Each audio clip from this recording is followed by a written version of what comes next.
Cinta Kajian Sunnah. Bismillahirrahmanirrahim. Innal hamdalillah nahmaduhu wa nasta'inuhu wa nastaghfiruh wa na'udzu billahi min shururi anfusina wa sayyiati a'malina may yahdihillahu fala mudhillalah wa may yudlil fala hadiyalah. Asyhadu an la ilaha illallah wahdahu la syarikalah wa asyhadu anna Muhammadan abduhu wa rasuluhu. Allahumma salli ala Muhammadin wa ala ali Muhammad kama sallaita ala Ibrahim wa ala ali Ibrahim innaka Hamidum Majid. Allahumma barik ala Muhammadin wa ala ali Muhammad kama barakta ala Ibrahim wa ala ali Ibrahim innaka Hamidum Majid. Amma ba'd. Fa inna asdaqal hadis kitabullah wa khairal hadi hadi Muhammadin sallallahu alaihi wasallam wa syarrul umuri muhdatsatuha fa inna kulla muhdatsatin bid'ah wa kulla bid'atin dhalalah wa kulla dhalalatin finnar.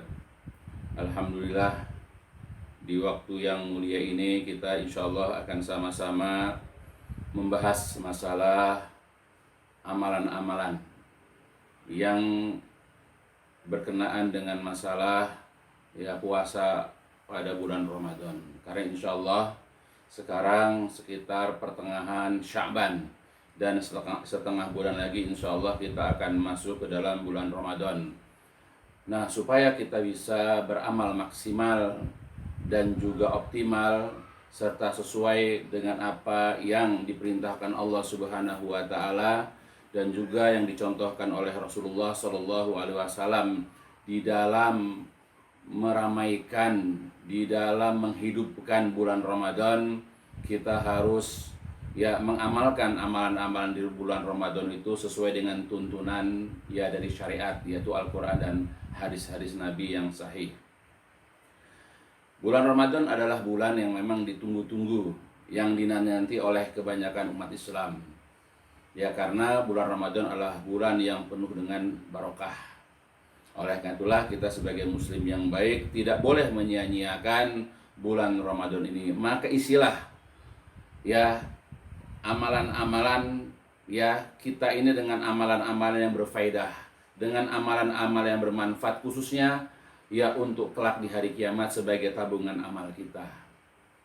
Baik ya. Nah, di dalam pembahasan kita kali ini saya akan jelaskan amalan-amalan seputar yang ada pada bulan Ramadan. Memang untuk tahun ini barangkali bulan Ramadan ini kita tidak bisa tunaikan secara maksimal karena kondisi, karena keadaan negara kita dan juga dunia sedang tersebar wabah COVID-19 atau corona. Jadi kita kebanyakan sebagaimana fatwa para ulama dan juga anjuran dari pemerintah untuk stay at home, untuk tetap tinggal di rumah. Maka kita insya Allah dengan sekuat tenaga, dengan semampu kita hendaklah menunaikan ibadah puasa ini sebaik-baiknya. Baik, bulan Ramadan yang harus kita jalani sekarang ini, pertama isilah dengan amalan pertama, yaitu saum atau puasa. Jadi kalau kita bicara masalah Ramadan, pasti itu adalah masalah puasa yang ditekankan. Hal ini sebagaimana yang telah Allah perintahkan di dalam Al-Quran, sebagaimana yang telah dijelaskan juga oleh Rasulullah Shallallahu Alaihi Wasallam berkenaan dengan masa ini. Misalnya Allah mengatakan di dalam Al-Quran surat Al-Imran ayat Al-Baqarah, a'udzubillahi minasyaitonirrajim, ya ayyuhalladzina amanu kutiba alaikumusiyam kama kutiba alal ladzina min qablikum la'allakum tattaqun. Wahai orang-orang yang beriman, ya ayyuhalladzina amanu, wahai orang-orang yang beriman, kutiba alaikumusiyam, telah diwajibkan atas kalian berpuasa sebagaimana telah diwajibkan pada orang-orang sebelum kalian, dan tujuan dari puasa itu adalah agar kalian bertakwa.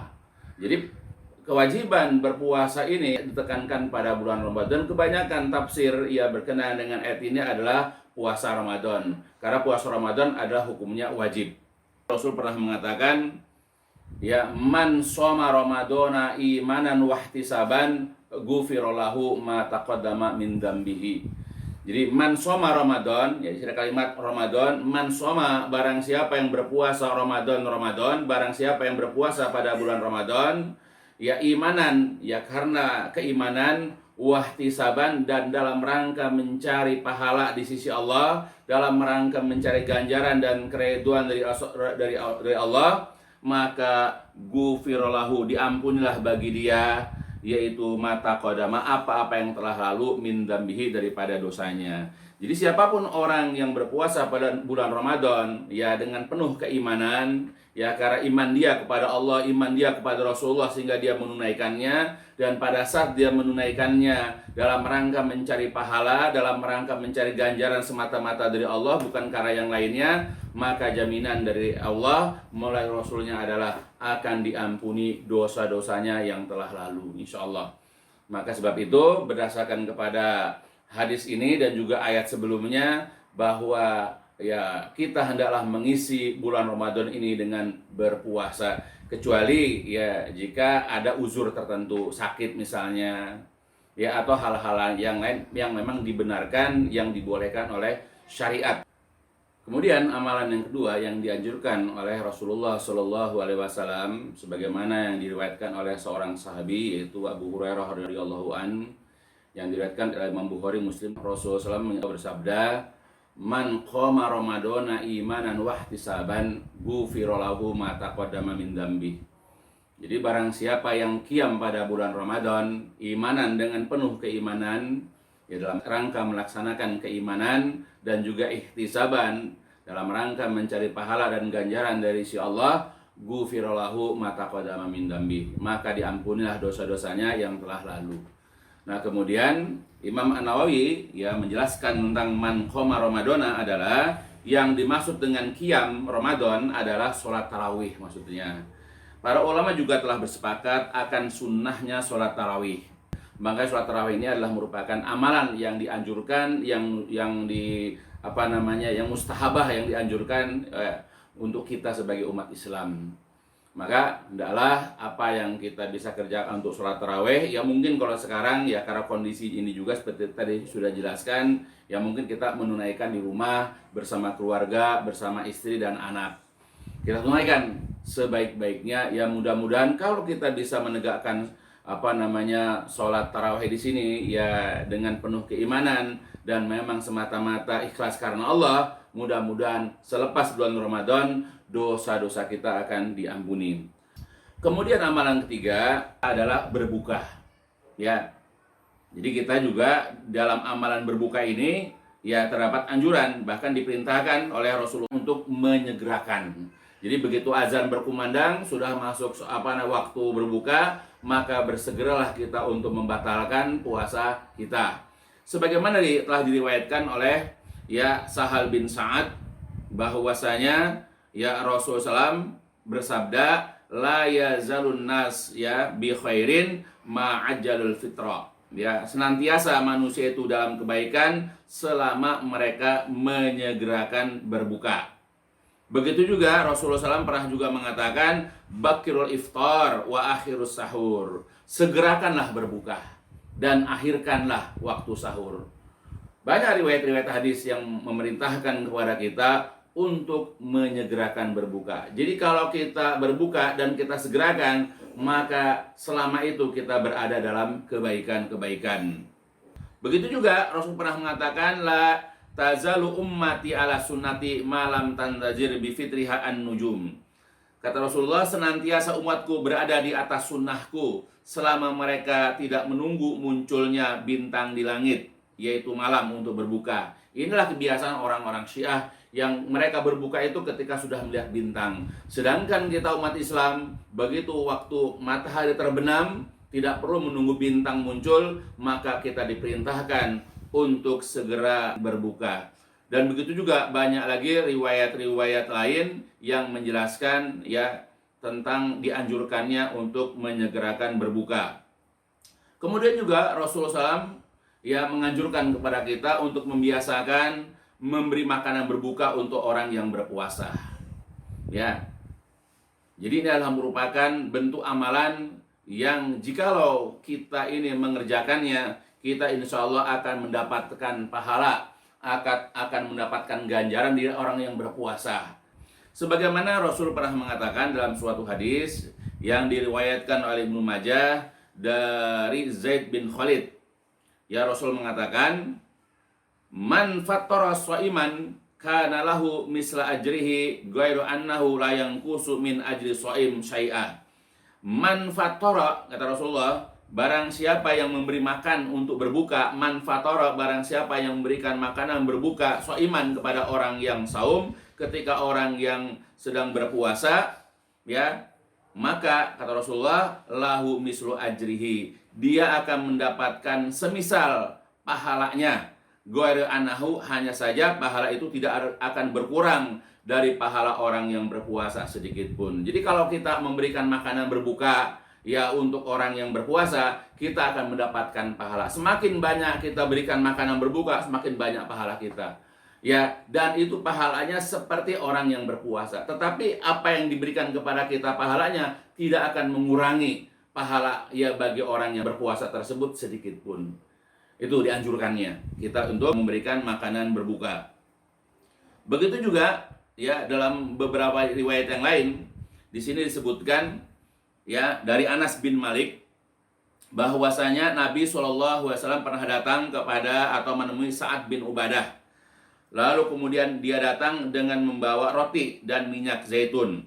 Kemudian fa'akala, kemudian beliau makan. Kemudian Nabi SAW yang mengucapkan, aftara indakumus shaimun wa akala ta'amukumul abrar wa salat alaikumul malaikah.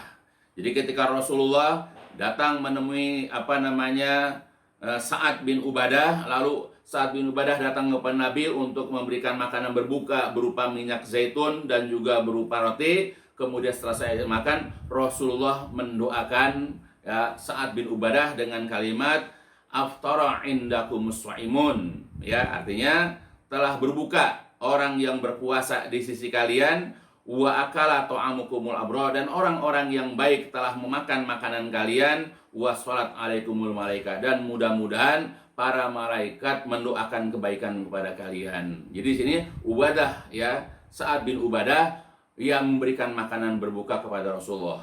Kemudian kita kalau seandainya diberikan makanan berbuka, hendaklah mendoakan orang yang memberikan makanan berbuka itu dengan kalimat aftara indakumus shaimun wa akala ta'amukumul abrar wa salat alaikumul malaikah. Itu yang dianjurkan kepada kita kalau diberikan makanan berbuka oleh seseorang.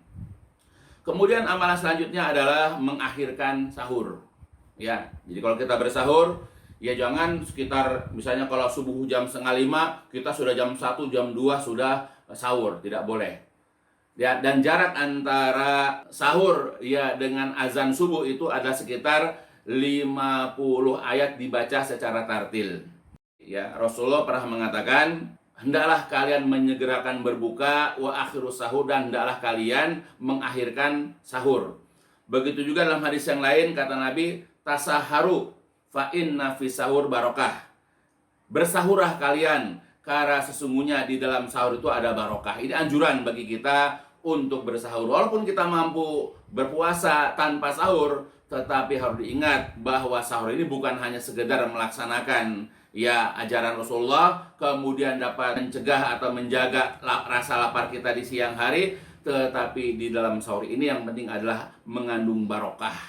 Kemudian juga Rasulullah SAW pernah mengatakan, yang diriwayatkan oleh Abu Sa'id Al-Khudri ya, di dalam hadis riwayat Ahmad, Rasul pernah mengatakan, as-sahur aklatu barokah. Sahur itu adalah makanan yang mengandung barokah. Fala tada'uha, jangan kalian meninggalkan sahur ini, walaupun ayyajra ahadukum jur'atan mimma, walaupun kalian hanya menelan air, karena sesungguhnya Allah dan para malaikat mengucapkan salam, mendoakan kebaikan-kebaikan kepada orang-orang yang sahur. Nah itu, jadi banyak sekali dalil-dalil ya kepada kita dalam hadis-hadis Rasulullah SAW yang menganjurkan kepada kita untuk membiasakan diri untuk bersahur. Begitu juga ya dianjurkan kita untuk sahur itu ya dengan korma. Kata Nabi, nikmat sahur al-mu'min at-tamru. Jadi sebaik-baik sahurnya orang mukmin itu adalah dengan tamar, yaitu dengan kurma, ya kurma kering. Dari Zaid bin Sabit berkata, tasaharna ma'a Rasulillah sallallahu alaihi wasallam. Summa kumna ila sholah. Kutu kam ya bainahuma qala qadra qiraati khamsina ayah. Jadi dikatakan dari Zaid bin Sabit berkata, kami pernah bersahur bersama Rasulullah Shallallahu Alaihi Wasallam. Kemudian kami berdiri untuk menunaikan sholat. Kemudian aku bertanya, yaitu Zaid, berapakah jarak di antara keduanya, jarak di antara sahur dengan sholat tersebut? Kemudian berkata Zaid bin Sabit, yaitu qadra qiraah, yaitu sekitar bacaan khamsina ayah, sekitar bacaan 50 ayat ya. Yang penting buat kita ini pada saat kita hendak sahur, jangan kita ini ya mengawalinya, jangan kita tergesa-gesa, tetapi hendaklah kita bersahur ini mendekati waktu subuh. Kemudian juga kalau seandainya di antara kita ya ketika udah masuk imsak, ya bahkan udah menjelang subuh sedangkan makanan yang ada pada kita ini belum habis, ya Rasul juga mengatakan kepada kita ya yang dikatakan ida sami'a ahadukum an-nida wal ina'u ala yadihi fala yad'hu hatta yaqdiya hajatahu minhu. Jadi apabila seseorang di antara kalian mendengar an-nida, panggilan sholat yaitu azan, sedangkan pada tangannya itu ya masih ada makanan, maka janganlah dia meletakkan ya inak tersebut, meletakkan bejana tersebut, meletakkan makanan itu sampai dia menunaikan, sampai dia menghabiskan makanan tersebut. Jadi pada saat kita makan kemudian terdengar azan, ya sudah teruskan makannya. Kalau kita pas lagi mau minum kemudian azan, selesaikan dulu minuman kita. Terus amal selanjutnya yang keenam, yang dianjurkan mengisi kehidupan kita pada bulan Ramadan itu adalah dengan memperbanyak sedekah. Dan ini adalah telah dicontohkan ya oleh Rasulullah Shallallahu Alaihi Wasallam. Rasulullah adalah orang yang paling dermawan. Ya, dikenal di dalam banyak riwayat. Tidak ada sesuatu pun yang diminta oleh umatnya kepada Rasulullah lalu beliau mengatakan tidak pernah. Jadi setiap apa yang diinginkan ya oleh ya umatnya dan memang Nabi memiliki dan mampu, pasti Nabi akan kasih, apalagi di bulan Ramadan. Nah, ini sebagian persaksian dari Abdullah bin Abbas atau yang dikenal dengan Ibnu Abbas. Dia mengatakan karena Rasulullah Shallallahu Alaihi Wasallam ajwadun nas wa kana ajwadu ma yakunu fi Ramadan hina yalqahu Jibril.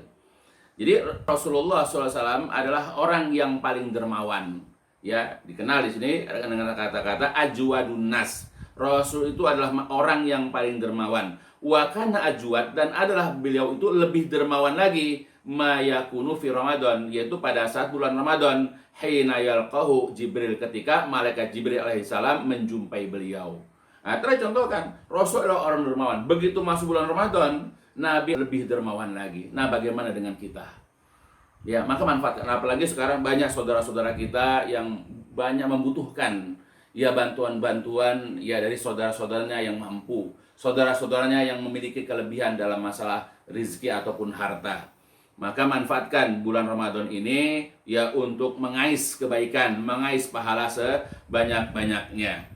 Dan perlu ingat bahwa apa yang kita sedekahkan tidak akan mengurangi harta kita. Karena sebagaimana Allah juga pernah mengatakan dalam surat Saba, a'udzubillahi minasyaitonirrajim, wa ma anfaqtum min syai'in fahuwa yukhlifu. Jadi apapun yang kalian infakkan, apapun yang kalian nafkahkan atau yang kalian sedekahkan, ya maka Allah akan menggantinya. Maka kelak Allah akan mengganti yang kalian infakkan, yang kalian sedekahkan itu dengan yang lebih baik lagi. Begitu juga nanti di hari kiamat, apa yang kita sedekahkan itu ya akan kita dapat sebagai bentuk pahala-pahala kebaikan. Begitu juga ya banyak sekali riwayat-riwayat yang lain yang dijelaskan oleh Rasulullah SAW tentang anjuran ya untuk bersedekah. Kemudian amalan selanjutnya ya yang dianjurkan, yang disyariatkan ya kepada kita sebagai umatnya adalah membiasakan diri untuk membaca Al-Qur'an. Manfaatkanlah bulan Ramadan ini, karena apalagi kita lebih banyak di rumah ya untuk menghatamkan Al-Qur'an. Ya, karena di dalam hadis banyak sekali Rasulullah Shallallahu Alaihi Wasallam menganjurkan kepada kita untuk membaca Al-Qur'an. Misalnya ya tadi dikatakan ya bahwa ketika Rasulullah itu bertemu dengan malaikat Jibril di bulan Ramadan, di samping beliau memperbanyak sedekah, ya juga beliau membaca Al-Qur'an. Ya, jadi karena Rasulullah SAW yalqahu Jibril fi kulli lailah min Ramadan fayudarisuhul Qur'an. Jadi adalah Rasulullah SAW itu berjumpa dengan malaikat Jibril atau ditemui oleh malaikat Jibril pada setiap malam di bulan Ramadan. Untuk apa? Untuk mentadarusi, ya, untuk mempelajari Al-Quran. Jadi untuk murojaahnya Rasulullah, apa yang beliau hafal dari Al-Quran, maka malaikat Jibril datang untuk mendengar, ya, ataupun memurojaah apa yang Rasulullah hafal. Kemudian Syekh Salim bin Id Al-Hilali Hafizullah berkata, menafsirkan hadis di atas, dianjurkan untuk memperbanyak tadarus Al-Quran di bulan Ramadan, karena bulan Ramadan ini adalah bulannya Al-Quran.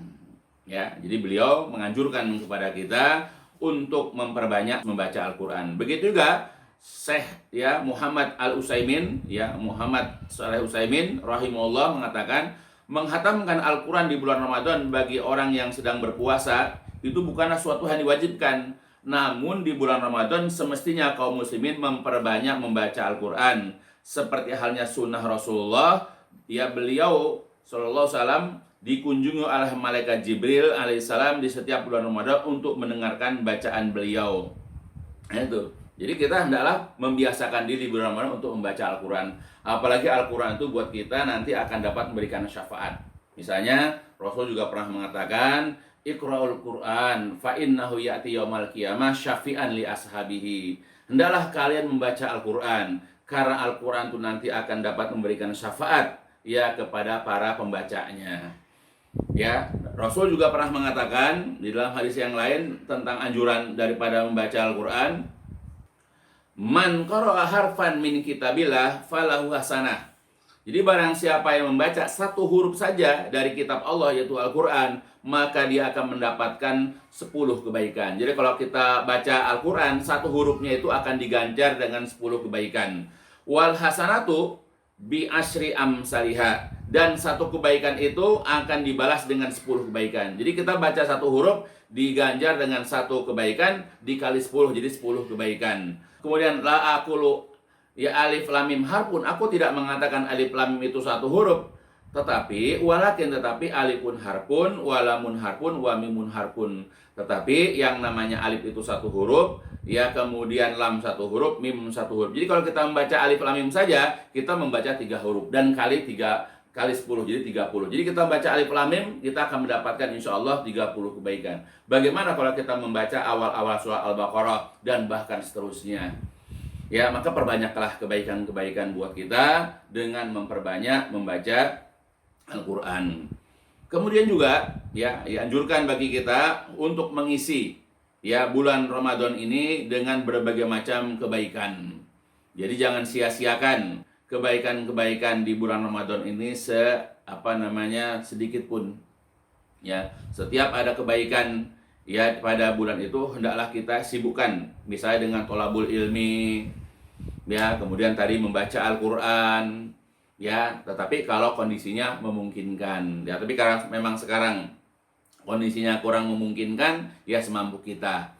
Bahkan dianjurkan kalau bulan Ramadan ini supaya kita mengerjakan kebaikan, misalnya mengerjakan umroh, sebagaimana dikatakan oleh Rasulullah SAW, ya, qala Nabi sallallahu alaihi wasallam, fa inna umratan fi Ramadan taqdi hajatan ma'i. Maka sesungguhnya umrah di bulan Ramadan itu menyamai pahalanya itu ibadah haji bersama saya. Nah, jadi jika memungkinkan bagi kita, ya mungkin tidak sekarang, mungkin pada tahun-tahun berikutnya, jika Allah lebihkan rezeki kepada kita di bulan Ramadan, kita menunaikan ibadah umrah, ya, di bulan Ramadan, maka insya Allah pahala ganjaran itu sama seperti kita waktu itu beribadah haji bersama Rasulullah Shallallahu Alaihi Wasallam.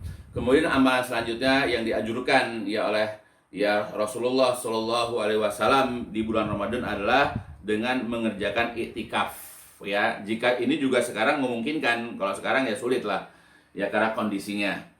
Karena Rasulullah SAW, idza dakhala asyra syadda mi'zarahu wa ahya lailahu wa aiqazu ahlahu. Rasulullah SAW apabila masuk 10 terakhir bulan Ramadan, ya, beliau itu mengencangkan sarungnya, kemudian menghidupkan malamnya, kemudian juga membangunkan keluarganya, membangunkan istrinya untuk menghidupkan malam di bulan Ramadan, apalagi untuk mencari ya Lailatul Qadar. Kemudian juga Rasulullah SAW itu dikatakan karena Rasulullah SAW ya'takiful ashral awahir min Ramadan. Rasulullah SAW beritikaf pada 10 malam terakhir di bulan Ramadan, ya. Dan banyak lagi hadis-hadis yang lain. Kemudian juga bahwasanya Nabi SAW ya'takifu ashral awahir fi Ramadan hatta tawaffahu, ya, hatta tawaffahullah taala summa takafa azwajuhu min ba'dih. Ya, adalah Nabi SAW beritikaf pada 10 malam terakhir dari bulan Ramadan sehingga hatta tawaffahullah, sehingga Allah mewafatkan beliau. Summa takafa, kemudian itikaflah azwajuh, istri-istrinya, istri-istri Nabi min ba'dih, setelahnya. Setelah Rasul wafat, maka istri-istrinya lah yang melanjutkan itikafnya Rasulullah SAW. Demikianlah beberapa penjelasan tentang amalan-amalan yang dapat kita kerjakan di bulan Ramadan. Tapi karena memang kondisi sekarang ya serba ya sulit, ya maka hendaklah kita mengerjakan dengan apa yang kita mampu. Ya mungkin dalam kajian-kajian yang mungkin lebih lebih bebas, ya mungkin bisa dijelaskan lagi ya dalil-dalil yang lain, ya supaya lebih mantap bagi kita untuk mengerjakan ibadah ya di bulan Ramadan ini sebaik-baiknya. Ya mudah-mudahan apa yang saya sampaikan ini memberikan manfaat untuk saya, keluarga saya, dan seluruh daripada kaum muslimin.